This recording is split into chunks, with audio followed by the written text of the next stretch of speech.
Selamat siang para mahasiswa sekalian. Siang ini kita akan belajar bersama tentang alveolektomi atau beberapa textbook menyebutkan alveoloplasti. Sebetulnya saya lebih suka menyebutnya alveoloplasti karena alveolektomi memiliki pengertian yang lebih sempit, yaitu pembuangan tulang. Sedangkan alveoloplasti memiliki pengertian yang lebih luas, yaitu recontouring atau mempersiapkan jaringan tulang alveolar untuk pemasangan dari prostetis. Sebelum kita membahas tentang alveoloplasti, terlebih dahulu kita akan menginjak bahasan yang lebih luas, yaitu mengenai bedah preprostetik. Karena alveoloplasti ini menjadi bagian dari serangkaian prosedur bedah preprostetik. Bedah preprostetik ini merupakan serangkaian prosedur bedah yang dilakukan untuk mempersiapkan pemasangan dari denture, baik partial denture maupun full denture. Nah, alveoloplasti ini hanya salah satu dari prosedur-prosedur bedah preprostetik. Seperti saudara-saudara lihat pada slide, bahwa bedah preprostetik ini bisa meliputi alveoloplasti, kemudian pengambilan dari berbagai eksostosis seperti torus palatinus, torus mandibula. Namun juga bisa dilakukan untuk mempersiapkan operasi pada jaringan lunak untuk pemasangan denture seperti frenektomi, kemudian pengambilan dari fibrosis hiperplastik seperti epulis fissuratum dan berbagai kelainan jaringan lunak lainnya. Nah, kali ini kita akan fokus kepada mempersiapkan rongga mulut untuk pemasangan denture atau bedah preprostetik, yaitu alveoloplasti yang dilakukan pada jaringan keras atau tulang. Nah, alveoloplasti ini seringkali dilakukan immediate setelah pencabutan gigi, karena setelah prosedur ekstraksi gigi masih terdapat sisa tulang alveolus yang tajam atau adanya tulang interseptal yang tidak beraturan. Nah, saat itulah dilakukan prosedur alveoloplasti sehingga diharapkan penyembuhan dari soket kemudian tulang alveolar menjadi lebih beraturan, konturnya baik, tidak menimbulkan undercut, sehingga suatu saat ketika edentulous ridge yang dihasilkan dari proses ekstraksi tersebut memiliki kontur yang baik, maka pemasangan denture juga dapat berjalan dengan baik. Akan tetapi alveoloplasti juga dilakukan tidak secara immediate, namun dilakukan terpisah dengan prosedur pencabutan gigi geligi, baik single extraction atau multiple extraction.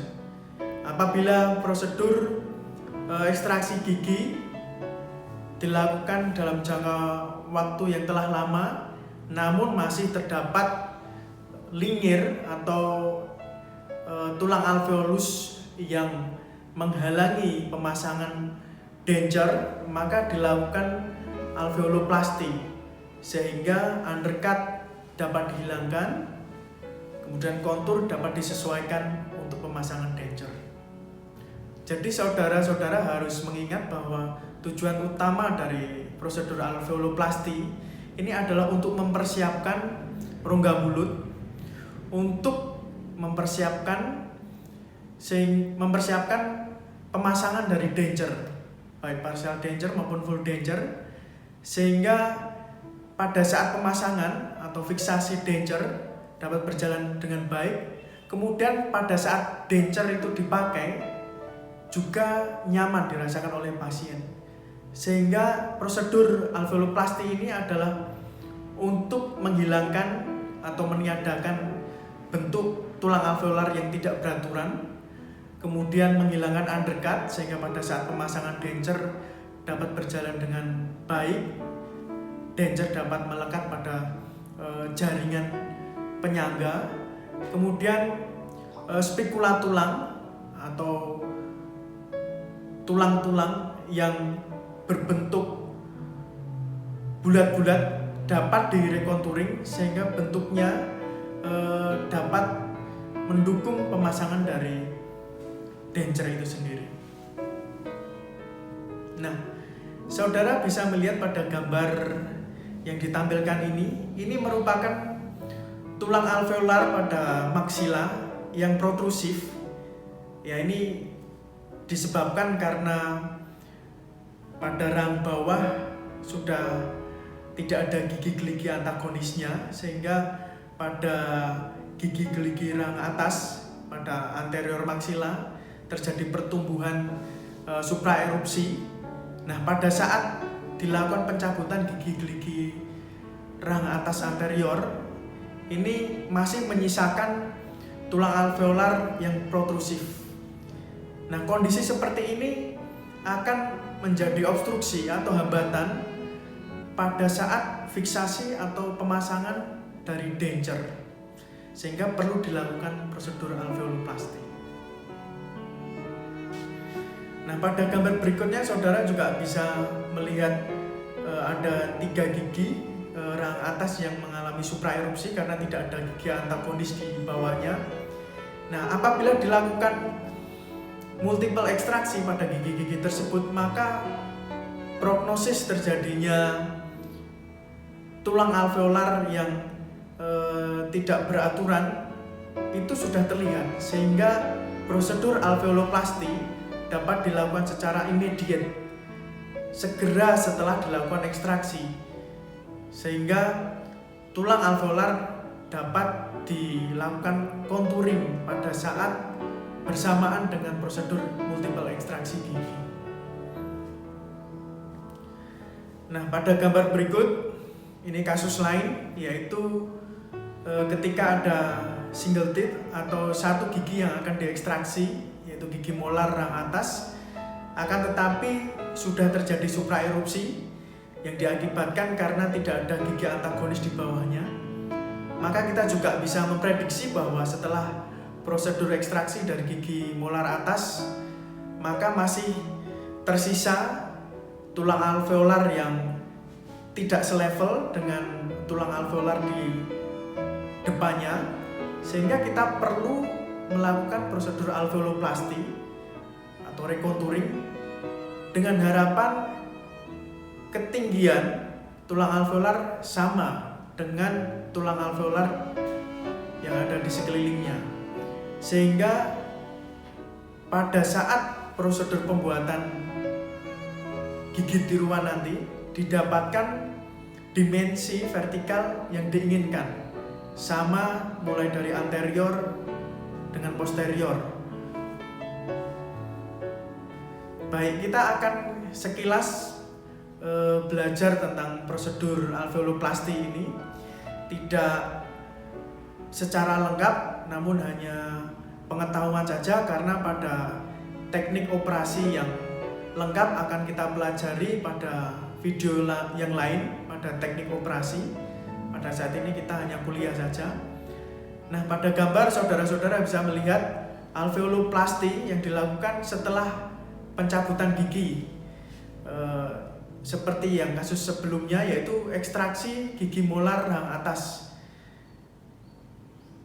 Langsung dikerjakan prosedur alveoloplasti karena hanya dilakukan pencabutan satu gigi saja. Kita dapat melakukan prosedur alveoloplasti hanya dengan menggunakan roger atau nabel tang untuk mengurangi sisa-sisa tulang alveolar, kemudian dihaluskan dengan menggunakan bor tulang.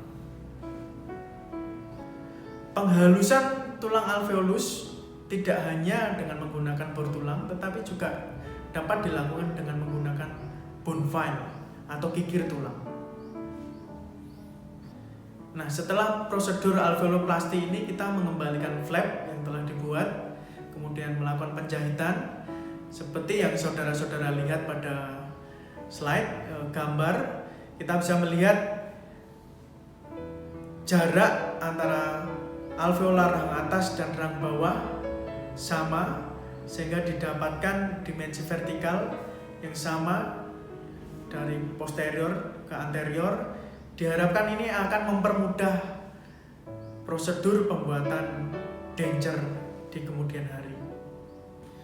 Nah, sekarang kita melihat adanya 2 gigi yang akan kita ekstraksi, sedangkan dari gambaran radiologis kita melihat adanya tulang alveolar yang runcing, sehingga setelah dilakukan prosedur ekstraksi 2 gigi, kita bisa melihat akan menyisakan tulang alveolar yang runcing. Ini akan menjadi masalah pada saat fiksasi atau pemasangan dari denture, sehingga prosedur yang kita lakukan setelah ekstraksi gigi adalah immediate alveoloplasty untuk melakukan recontouring tulang alveolar yang tersisa. Secara sekilas prosedurnya adalah sebagai berikut. Setelah kita melakukan ekstraksi 2 gigi, maka kelebihan jaringan lunak yang menutupi tulang alveolar kita kurangi. Kemudian setelah dikurangi, diharapkan akan terjadi aproksimasi. Kita dapat melakukan pendekatan jaringan lunak untuk menutup tulang alveolar yang telah direkonturing. Nah, ini adalah proses membuat flap sekaligus pengambilan sisa jaringan lunak yang berlebih atau mukosa yang menutupi tulang alveolar yang semula. Nah, setelah dilakukan insisi, kita melakukan refleksi flap, membuka flap. Flap yang kita pakai adalah flap mukoperiosteal, sehingga kita membuka jaringan lunak hingga lapisan periosteum yang menutupi lapisan tulang. Kita buka dengan menggunakan respiratorium.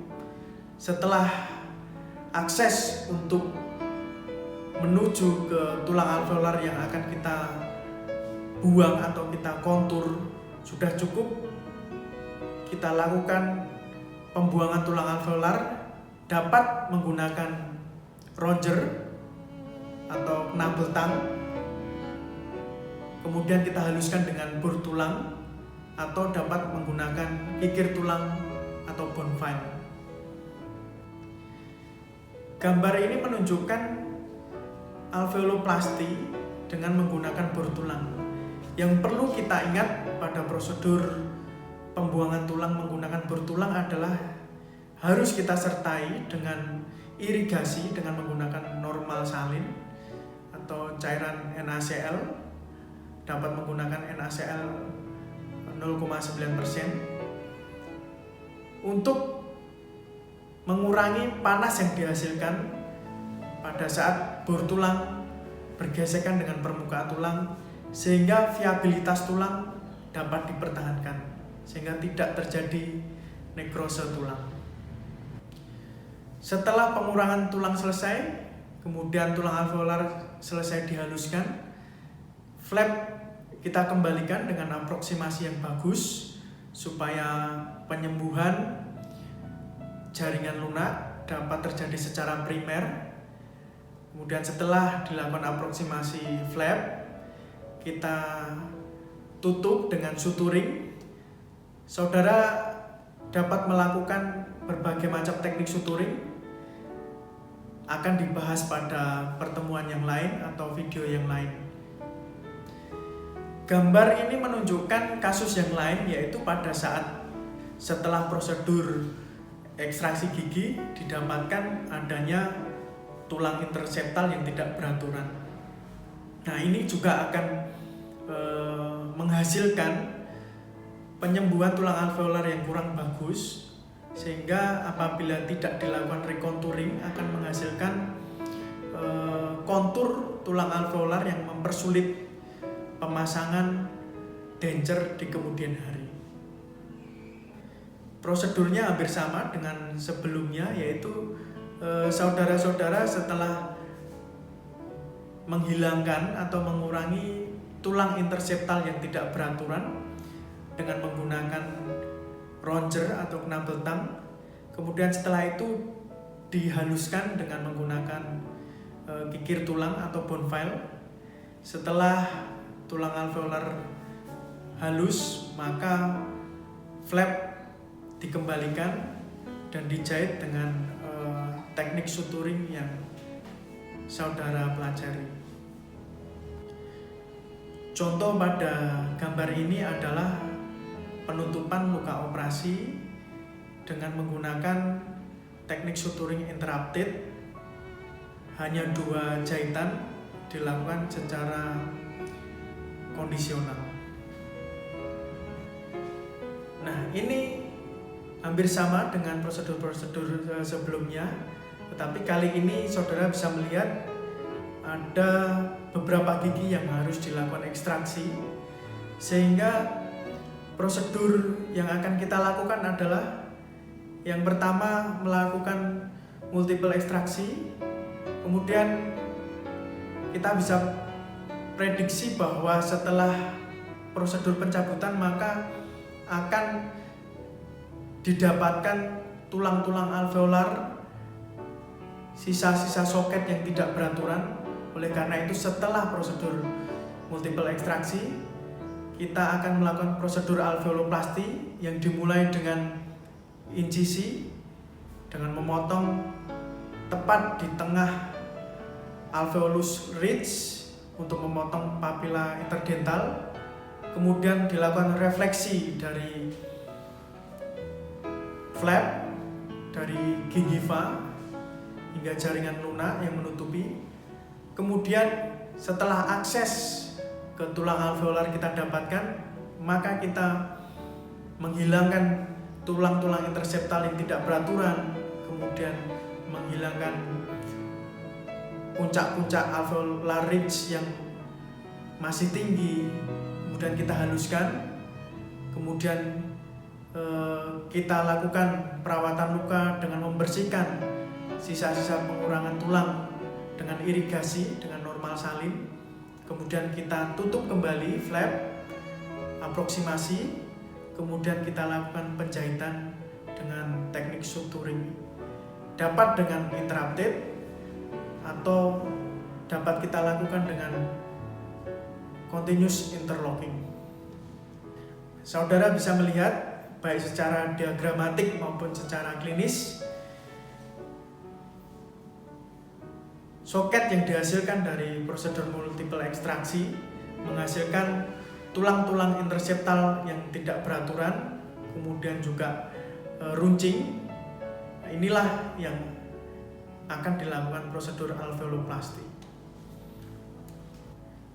Insisi dilakukan dengan mulai pemotongan tepat pada tengah alveolar ridge atau tengah linggir untuk memotong papila interdental. Kemudian setelah dilakukan pemotongan pada tengah alveolar ridge, kita buka atau kita refleksikan mucoperiosteal flap dengan menggunakan respiratorium untuk mendapatkan akses pada tulang alveolar yang akan kita contouring. Pengurangan tulang dapat dilakukan dengan menggunakan ronger atau knuckle thumb untuk memotong tulang-tulang interseptal yang tidak beraturan dan runcing. Kemudian kita haluskan dengan menggunakan kikir tulang atau bone file. Kemudian setelah dilakukan alveoloplasti, kita sesuaikan kelebihan dari jaringan lunak.